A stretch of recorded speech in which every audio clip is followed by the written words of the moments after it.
पहले तो मैं आप लोगों का शुक्रिया अदा करूंगा कि आप लोगों ने अपना वक्त निकाल कर यहाँ तशरीफ़ फरमा हो गए। हमारा मकसद है कि आज हमारे मुल्क के अंदर क्या हो रहा है जो कि कभी हुआ नहीं। इतिहास गवाह है कि हिंदुस्तान की आज़ादी से लेकर आज तक मुसलसल कांग्रेस की एक जमात है, पार्टी है जो जिसने देश को आज़ाद किया और देश की आज़ादी से लेकर आज तक देश को चलाया। और आज बड़े अफसोस से कहना पड़ता है कि वक्ती इक़्तिदार जो है, वक्ती इक़्तिदार के कुछ फैसले ऐसे हैं जो हमारे मुल्क को खोखला करना चाहते हैं।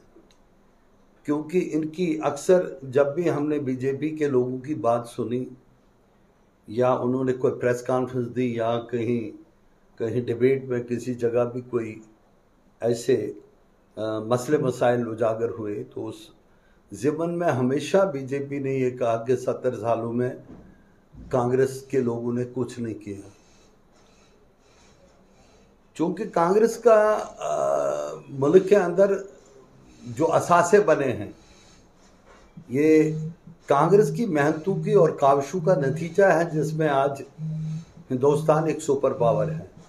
उसको तस्लीम करे कोई नहीं करे, लेकिन कांग्रेस की मेहनत से और उसकी कोशिशों से और उसकी काबिलियत से जहां आपके ये आज हम किसी जगह खड़े हैं तो वो कांग्रेस की बड़ी कुर्बानियां हैं। उसके पीछे बहुत सारी कुर्बानियां कांग्रेस के लोगों ने दी है और लीडरशिप ने दी है। जहां हमने 1991 में हमारे doctor Manmohan Singh ji finance minister थे, उस वक़्त उन्होंने एक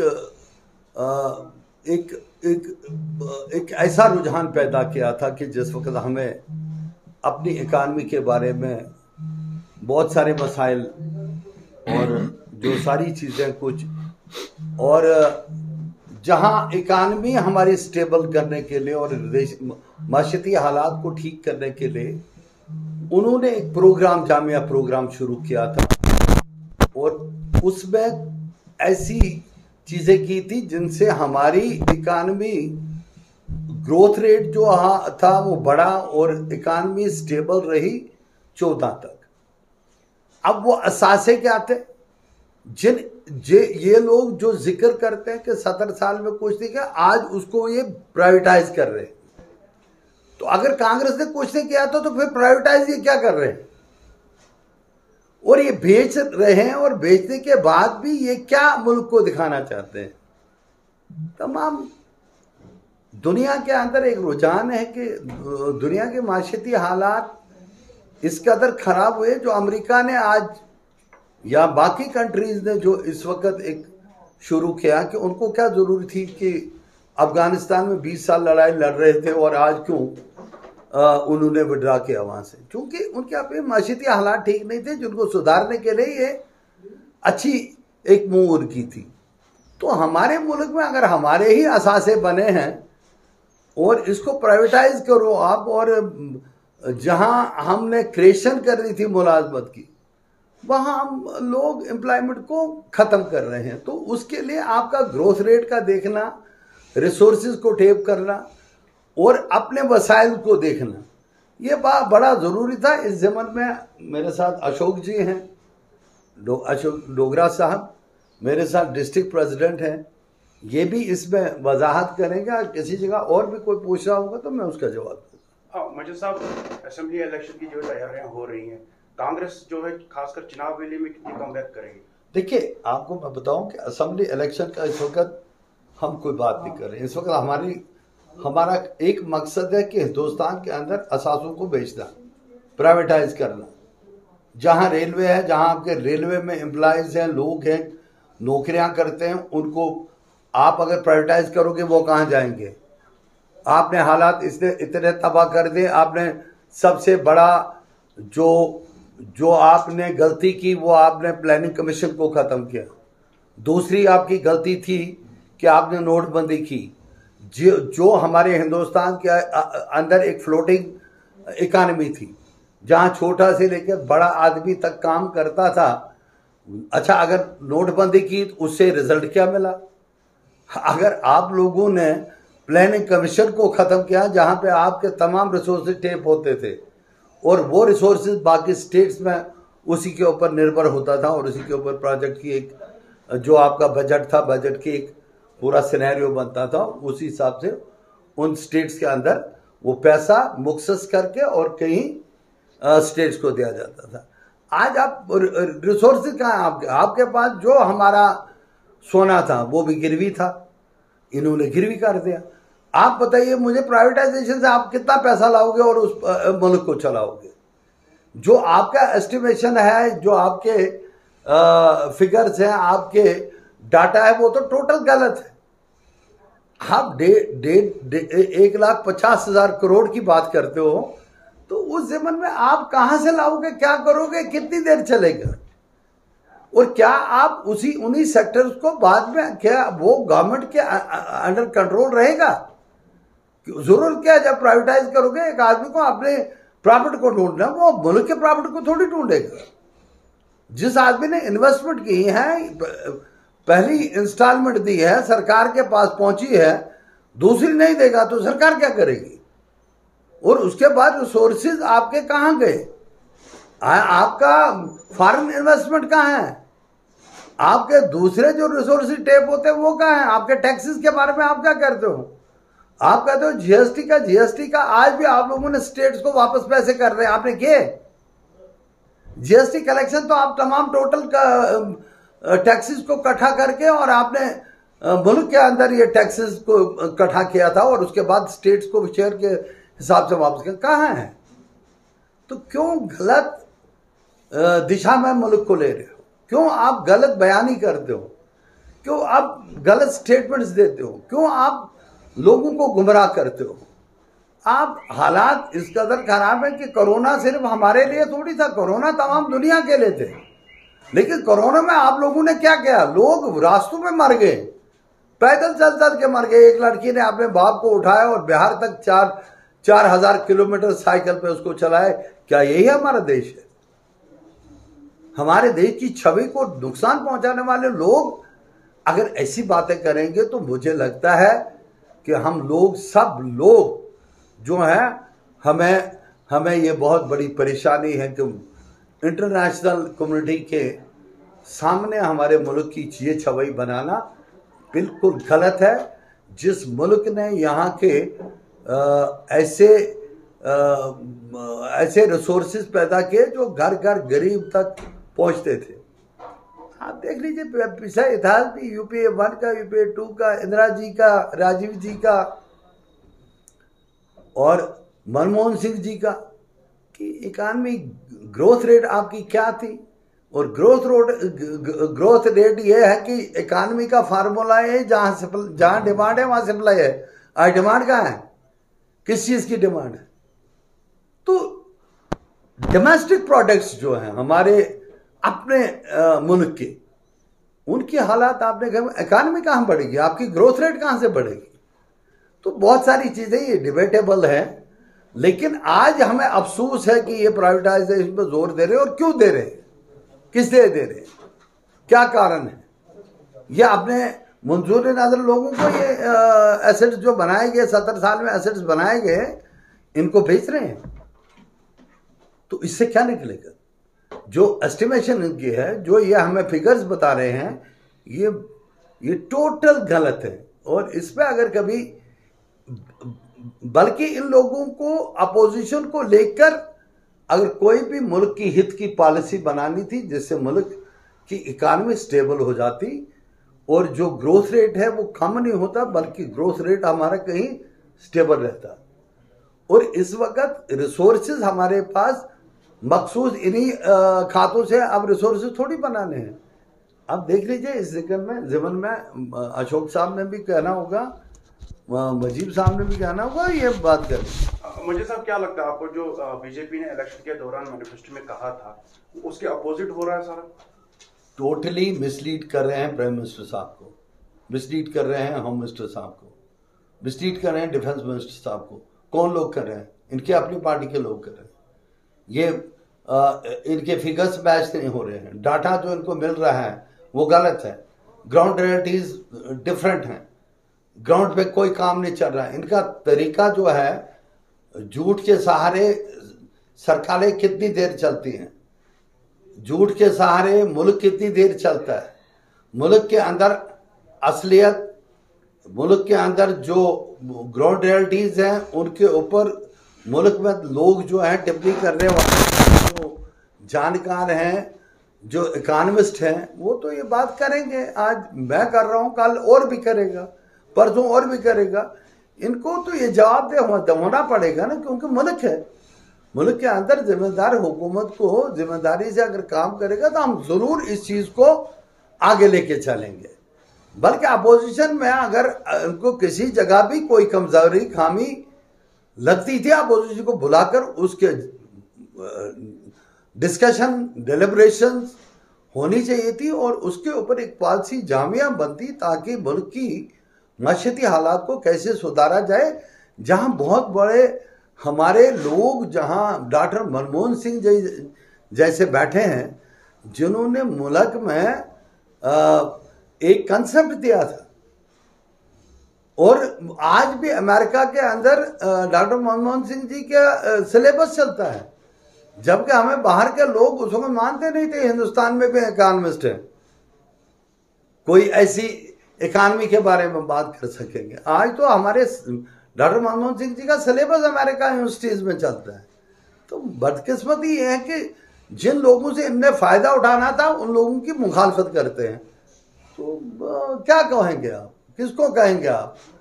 तो अगर किसी में सुधार लाने की जरूरत है तो फिर अपोजिशन के लोग, ऐसे काबिल लोग हैं जो कांग्रेस के बीच में बैठे हुए हैं, उनसे फायदा उठाते, उनके साथ मिलके। ये ठीक है, आइडियोलॉजिकल डिफरेंसेस हो सकते हैं, लेकिन मुल्क हमारा एक है। मुल्क की एकता, अखंडता और भाईचारे के लिए हम लोगों ने सबने मिलकर काम कर रहे हैं। तो उसके लिए इन लोगों ने इकट्ठे होकर अपोजिशन के लोगों को भी बुलाकर, ये तकरीब भरी जहन नहीं, ये गलत बयानी नहीं, और उसके बाद इल्जाम लगाओ आप। तो जो इल्जाम कुछ भी नहीं है, बल्कि 70 साल का असासा जो कांग्रेस ने बनाया उसको आप बेचने जा रहे हो। तो आप तो कल तक कह रहे थे कांग्रेस ने कुछ नहीं किया, कांग्रेस ने कुछ नहीं बनाया। तो फिर ये रेलवे किसने बनाया, ये पोर्ट किसने बनाए, ये आपके टेक्नोलॉजी किसने लाई, आपके मिसाइल किसने बनाए, आपके ये जो चीजें हैं, आपकी रिफॉर्म लाने वाले कौन हैं? इकोनॉमी में जो रिफॉर्म लाए गए अपनी इकोनॉमी को ठीक करने के लिए, वो कौन है, किन्होंने लाए? डॉक्टर मनमोहन सिंह जी हैं।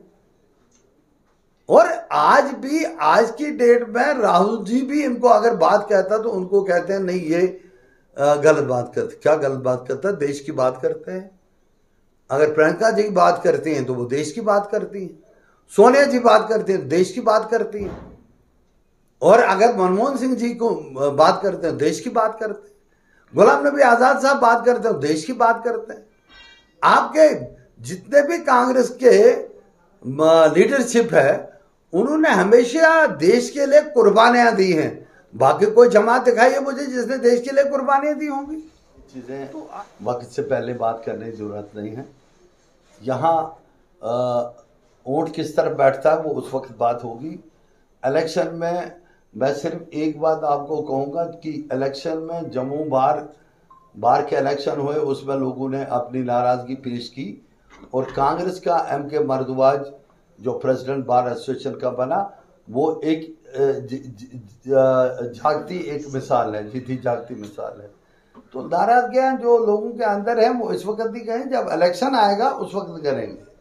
हमारे मुजीब साहब जो प्रेसिडेंट हैं डिस्ट्रिक्ट कोटा के, और प्यारे मीडिया के साथी और जितने भी हमारे यहाँ बाकी आए हैं, मैं मुजीब साहब ने डिटेल में सारी बातें यहाँ कर दी, और सही कहा इन्होंने कि पिछले 70 सालों में जो कांग्रेस ने बनाया है, इंफ्रास्ट्रक्चर हो, चाहे वो कॉलेजेस हों, यूनिवर्सिटीज हों, जो भी कांग्रेस ने 70, 75, 74 साल में बनाया है, वो सारा का सारा ये बेचने पे चले हैं। और ये क्या हवाला दे रहे हैं कि ये कह रहे हैं कि हम ये असेट जो है सेल करेंगे, बेचेंगे। वही ये सेट जो है कांग्रेस ने बनाई हुई है और तुम कहते हो कि कांग्रेस ने कुछ नहीं किया और उसको बेचने चले। और ये असेट जो है ये कह रहे हैं कि हमें 6 लाख करोड़ जो है 6 लाख करोड़ हम इसका जो है रेवेन्यू या पैसा जो है हम लेंगे 6 लाख करोड़। और उसके साथ ये कह रहे हैं, गवर्नमेंट कह रही है, सेंट्रल गवर्नमेंट 111 करोड़ इंफ्रास्ट्रक्चर पे हम 111 लाख करोड़ और लगाएंगे। जब आप 111 करोड़ लाख करोड़ और लगा रहे हैं, आप 6 करोड़ लाख करोड़ ले रहे हैं, तो आप 5% ही ले रहे हैं ना, 5%। बाकी कहां गया? आप लॉस कर रहे हैं इंडिया का, हिंदुस्तान का। आप हमारे जो बनाए हुए जो इंफ्रास्ट्रक्चर हैं, जो स्टेडियम है, जो रेलवे है, जितना कुछ भी, जैसे वानी साहब ने सारी डिटेल कर दी, उसको आप बेच रहे हैं और लॉस पे आप जा रहे हैं और हमारे इंडिया को लॉस में ले रहे हैं। अनएम्प्लॉयमेंट पैदा कर रहे हैं आप। जब आप ये सेल करेंगे सारी चीजें, अनएम्प्लॉयमेंट पैदा होगी, गरीब कहां जाएगा?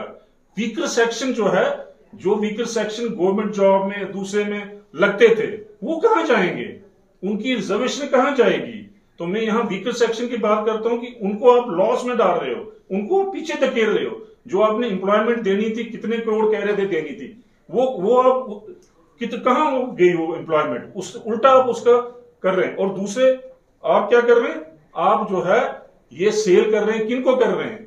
ये जो प्रॉपर्टी हमारी बनाई हुई है कांग्रेस की, ये आप सेल कर रहे हैं उन बड़े लोगों को, बिजनेसमैन को, जो बिजनेसमैन, बड़े बड़े बिजनेसमैन है, जिनकी काफी बड़ी प्रॉपर्टी है पहले से, उनको आप बिक्री कर रहे हैं और वो उसका फायदा उठाएंगे और देश को और पीछे धकेलेंगे। जो हमारी इकोनॉमी है, जैसे वानी साहब ने कहा, इकोनॉमी को पीछे धकेलने की कोशिश कर रहे हैं, ना कि आगे ले जाने की। तो यहां मैं कहूंगा कि हमारा जो है एंटी पीपल इकोनॉमी पॉलिसी ये पैदा कर रहे हैं। Anti people economy policy, anti people इस तरह से हुई कि वीकर सेक्शन वाला गरीब मारा जाएगा, उसका जॉब चला जाएगा, वो कहां जाएगा, कहां से जॉब लेगा? दूसरा जो है इकोनॉमी जो है आगे बढ़नी थी, उसको पीछे ले जा रहे हैं। इसलिए एंटी पीपल पॉलिसी जो है, ये इनकी जो इन्होंने बनाई हुई है, नेशनल मोनेटाइजेशन पाइपलाइन, क्या है पाइपलाइन, है ना, नेशनल मोनेटाइजेशन NMP, ये एक बहुत बड़ा धोखा है। वानी साहब ने सच कहा कि ये देश को धोखे में डाल के हमें, ये बीजेपी गवर्नमेंट ने ये प्लानिंग की है। और ये प्लान 4 साल का है, 5 साल का, 22 से लेके 25 तक, 5 साल का। और 5 साल में ये कह रहे हैं कि हम ये सेल करेंगे एसेट, फिर हम इसको अच्छा करेंगे। भैया तुम अच्छा किए हुए को बेच रहे हो, जो ऑलरेडी अच्छा है उसको तुम बेच रहे हो, तुम और कहां अच्छा करोगे? तुम पीछे धकेल रहे हो हमारी इकोनॉमी को। तो इसी तरह से ये सबसे पहले वानी साहब ने सारी चीजें बताई, लेकिन मैं यहां स्ट्रेंथनिंग करना चाहूंगा। रेलवे को बेच रहे हैं, पावर को बेच रहे हैं, जो ट्रांसमिशन लाइन है उसको बेच रहे हैं, फिर उसके साथ साथ जो आपका है मिनी स्टेडियम प्रोजेक्ट उनको बेच रहे हैं, 25 प्रोजेक्ट जो हैं आपके जो रेलवे के उनको बेच रहे हैं, गैस पाइपलाइन को बेच रहे हैं, ट्रांसमिशन मैंने बता दिया। तो ये सारी चीजें जो हैं कांग्रेस की बनाई, उनको आप बिक्री कर रहे हैं, बेच रहे हैं, सेल कर रहे हैं, और आपका रेवेन्यू जो है वो घाटे में जा रहा है। आप 111 लाख करोड़ लगा रहे हैं, आप कह रहे हैं हमने लगाना है, लगा के रहे, खाद लगाएंगे, अभी बोल रहे लगाना है, और आप 6 लाख करोड़ जो है रेवेन्यू ले रहे हैं, उनसे पैसा लेंगे, तो आप घाटे में गए। 5% आप ले रहे हैं, बाकी का आप अडानी, अंबानी जितने भी हैं, आप कितने नाम लेंगे, उनको फायदा दे रहे हैं, बड़े बड़े बिजनेसमैन को। तो जो बाकी लोग हैं, छोटे कारोबारी, वो कहां जाएंगे? गरीब लोग कहां जाएंगे? छोटे बिजनेसमैन कहां जाएंगे जब सारा कुछ आप इनको सौंप दोगे? तो मैं 1-2 बात और कहूंगा, फिर अपने प्रेसिडेंट साहब बात करेंगे। No discussion at parliament, no discussion outside. किसी भी मंत्री ने कोई डिस्कशन की बात नहीं की। जैसे वानी साहब ने सच कहा कि सामने आते, डिस्कशन करते, सबसे डिस्कशन करते, बात करते, बात सामने आती कि क्या है ये, क्या प्लानिंग है आपकी, ये क्या आपने ब्लंडर जो है ये शुरू किया, नया वाला डीमोनेटाइजेशन एक ब्लंडर लाया, उसके बाद आपने दूसरा ब्लंडर लाया जो आपका वो ये है, ये लाया जो टैक्स वाला ब्लंडर किया, GST लाया, वो ब्लंडर किया। फिर सबसे बड़ा ब्लंडर जो भी रिसेंटली किया, हमारी स्टेट के 2 टुकड़े कर दिए, स्टेट के 2 टुकड़े कर दिए, ये भी बहुत बड़ा ब्लंडर है, हमें पीछे धकेल दिया इन्होंने। यहां ये बात नहीं करनी चाहिए, मैं करूंगा यहां कि ये भी एक ब्लंडर है। अब ये नया ब्लंडर लेके आए हैं, ये NMP क्या है, ये नेशनल मोनेटाइजेशन पाइपलाइन, NMP, ये एक नया ब्लंडर जो है सामने लाया, और हम इसके टोटली खिलाफ हैं। हम वानी साहब के साथ हैं जो उन्होंने बात कही है। ये हम टोटली कांग्रेस पार्टी जो है आइडियोलॉजी इसकी है लोगों की वेलफेयर के लिए, लोगों की भलाई के लिए, ना कि लोगों का बनाया हुआ आम पब्लिक की बनाई प्रॉपर्टी है। आम पब्लिक की मेहनत करती है, एक इंजीनियर मेहनत करता है, एक फार्मर मेहनत करता है, एक लेक्चरर मेहनत करता है, टीचर मेहनत करता है, ऑल जो काम करने वाले मेहनत करते हैं, उनकी बनाई हुई प्रॉपर्टी है, उसको आप बेच रहे हैं, आप आम लोगों की प्रॉपर्टी को बेच रहे हैं। तो ये जो है सच कहा था हमारे जो है चिदम्बरम साहब ने, सच कहा कि पार्लियामेंट में कहां डिबेट हुई, कोई डिबेट नहीं हुई। जब पार्लियामेंट में डिबेट ही नहीं हुई तो आप किस तरह से इसको लागू कर रहे हैं? जब पार्लियामेंट में एमपी ने कोई डिबेट नहीं की, पार्लियामेंट के जो हमारे लोग हैं उन्होंने डिबेट नहीं की, कांग्रेस इसको रिजेक्ट कर रही है और अपोज कर रही है कि इसको मत लाओ, फिर आप ला रहे। कांग्रेस सबसे बड़ी पार्टी है पार्लियामेंट में। तो इस वजह से ये टोटली ब्लंडर है, हम इसके खिलाफ हैं। इसलिए हम यहाँ वानी साहब के पास आए हैं, इनकी एक प्रेस कॉन्फ्रेंस जो है उन्होंने रखी, हम इनके साथ हैं और कांग्रेस की आगे। देखिए, आपने जिस तरीके से पूरा आज रूलिंग पार्टी के हवाले से बात की कि उन्होंने इसी तरीके से ब्लंडर करना शुरू कर दिया आपकी नजर में, तो अगर इसी तरीके से मुल्क के साथ होता गया और आपने बताया कि गरीब लोगों की हालात खराब हो सकते हैं, तो इसके लिए कांग्रेस और अपोजिशन की जितनी भी पार्टीज हैं उनका क्या रोल रहेगा लोगों को बचाने में? देखिए, जहां तक रोल की आप बात कर रहे हैं, पहला जो है कांग्रेस ने जो मुद्दा उठाया, जैसे अभी राहुल जी ने नहीं, बीच में उनकी बात करती है, ये जवाब ये देंगे, वानी साहब जवाब देंगे। देखिए, हम कहते हैं कांग्रेस पार्टी के अंदर जब यूपीए फर्स्ट और यूपीए सेकंड थी, वहां जब भी बात होती थी लोगों के हित की बात होती थी। क्योंकि अगर हम किसी मुद्दे पे इस वक्त प्रेस कॉन्फ्रेंस कर रहे हैं, मुद्दा हमारा ये है कि हमारे असासे को क्यों बेवजह क्यों बेचा जा रहा है, उससे नुकसानात क्या होंगे। देखिए, हमारे पास कोई रेकरिंग, हमारे पास कोई पैसा, हमारे पास कोई इनकम नहीं आ रही है, बल्कि हम एम्प्लॉयज जनरेशन की बजाय हम अनएम्प्लॉयमेंट करते हैं। उससे जो पढ़े लिखे बच्चे, वो एक ऐसा तूफान बनेगा, सड़कों पे आ जाएगा जैसे आज आ रहे हैं। आज आपका किसान सड़क पे है, आज आपके वो बैंक जो प्राइवेटाइज हो गए हैं उनके एम्प्लॉयज सड़कों पे हैं। आज आपके वो हैं जो कहते कि ये PMAY कहते थे, जो AY होता था, उसके लोगों को किस्तें मिल रही हैं। आप देख लीजिए, आपके यहाँ प्रोजेक्ट चल रहे हैं, जो हम लोगों ने प्रोजेक्ट DPR बना के सैंक्शन पैसा रिजर्व किया था, वही कंपनियां आज यहाँ आपके मरम्मत के अंदर काम कर रही हैं। तो क्या कंपनियां आपके यहाँ के अनएम्प्लॉयमेंट को खत्म कर रही हैं? नहीं कर रही हैं। यहाँ के किसी लड़के को काम नहीं, यहाँ किसी प्रोफेशनल डिग्री हासिल करने वाले को नौकरी नहीं मिली। यहाँ पे कोई एम्प्लॉयमेंट, कोई किसी का स्किल लेबर ये नहीं लगा रहे हैं। ये सिर्फ यहाँ पैसा कमाने के लिए आए हैं और अपनी पार्टनरशिप को, यही लोग जो आज वक्ती इख्तिदार के लोग हैं और इख्तिदार में यही हैं, वो यही इन कंपनीज को मिसयूज करते हैं और उन लोगों के हाथों में काम देते हैं जहां सब स्टैंडर्ड मटेरियल यूज होता है। किसको कहेंगे? अब आप कह रहे हो कि आने वाले वक्त में क्या सारे लोग अपोजिशन का इकट्ठे होंगे? इकट्ठा होना नहीं होना वो अपने उनकी एक आइडियोलॉजी है। हमारी कांग्रेस की क्लियर कट बात है कि हम लोगों के साथ, लोगों के हित के साथ खिलवाड़ होने नहीं देंगे। उसके लिए कांग्रेस पार्टी सड़कों पे आई है, आती रहेगी और आने वाले वक्त में आप देखेंगे कांग्रेस की आवाज कोई बंद नहीं करेगा। अब जरा प्रेसिडेंट साहब को पूछ लीजिए इसके बाद। तो सर, जिस तरह से वानी साहब ने आपको पूरा इस हवाले से बात की है, आप कांग्रेस से ताल्लुक रखने वाले हो और नेशनल लेवल की सबसे बड़ी पार्टी इस वक्त अपोजिशन की कांग्रेस है, तो क्या कांग्रेस ने इस हवाले से सुप्रीम कोर्ट में इस हवाले से कोई अर्जी दर्ज की है कि लोगों के साथ इस तरीके से किया जा रहा है, जो प्राइवेटाइजेशन वगैरह इस तरीके से मसाइल आ रहे हैं? देखिए, यहाँ बैठे हैं, वानी साहब हैं, अशोक जी हैं, मीडिया पर्सन्स, हमारे सीनियर लीडर्स ने यहाँ पे हर एक चीज पे रोशनी डाली। जो आज का मुद्दा है वो है नेशनल मोनेटाइजेशन पाइपलाइन, जो मोदी सरकार इंट्रोड्यूस करके इसको एक ये this is a grave concern for the whole country. ये कोई छोटी बात नहीं है।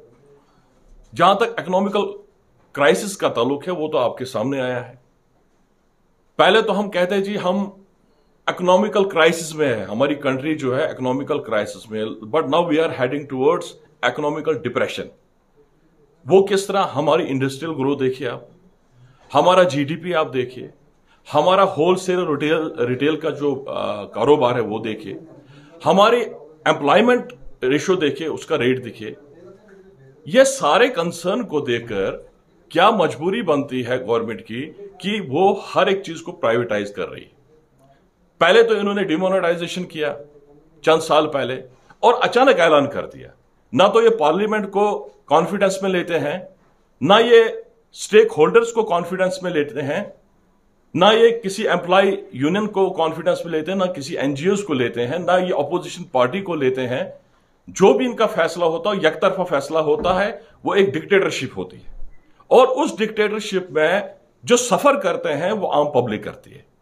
तो डिमोनेटाइजेशन जब इन्होंने की उस वक्त एटीएम के बाहर आपने देखा हजारों लोग मर गए, जो बेचारे गरीब तबका था वो मर गए, वहां पे कई लोग वहां मर गए। और उसके बाद जो फायदा मिला, मतलब जो फायदा मिला वो चंद बिग बिजनेस हाउसेस को मिला। उसमें अडानी है, अंबानी है, कौन कौन से लोग हैं, उनको चंद लोगों को फायदा मिला। शायद उनको पहले ही पता था कि डिमोनेटाइजेशन होनी है और उसमें उनको फायदा देने के लिए यह चीज की गई। अब इन्होंने दूसरा जो प्लान चलाया है नेशनल मॉनेटाइजेशन पाइपलाइन, यह बहुत बड़ा कंसर्न है देश के लिए, ग्रेव कंसर्न है। तो इसलिए हम चाहते हैं कि भाई ये जो लोग कर रहे हैं, कुछ हमारे पोर्ट्स हैं, कुछ एयरपोर्ट्स हैं जो स्ट्रेटेजिकल पॉइंट्स ऑफ व्यू से एक माना जाता है, उसको एक सिक्योरिटी कंसर्न देखा जाता है मुल्क के लिए, ये उसको भी प्राइवेटाइजेशन कर रहे हैं।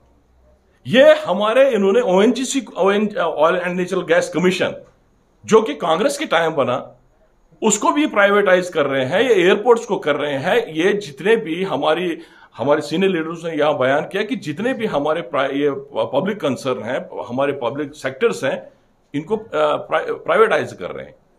जब ये इनकी सरकार बनी, सरकार बनने से पहले इन्होंने कहा था हम 2 करोड़ अनएम्प्लॉयमेंट को एम्प्लॉयमेंट दे देंगे, बेरोजगार नौजवानों को रोजगार देंगे। 2 करोड़। अभी तक तो ये 2 करोड़ से ज्यादा निकाल चुके हैं। कंपनियां बंद हो चुकी हैं, फैक्ट्रियां बंद हो चुकी हैं।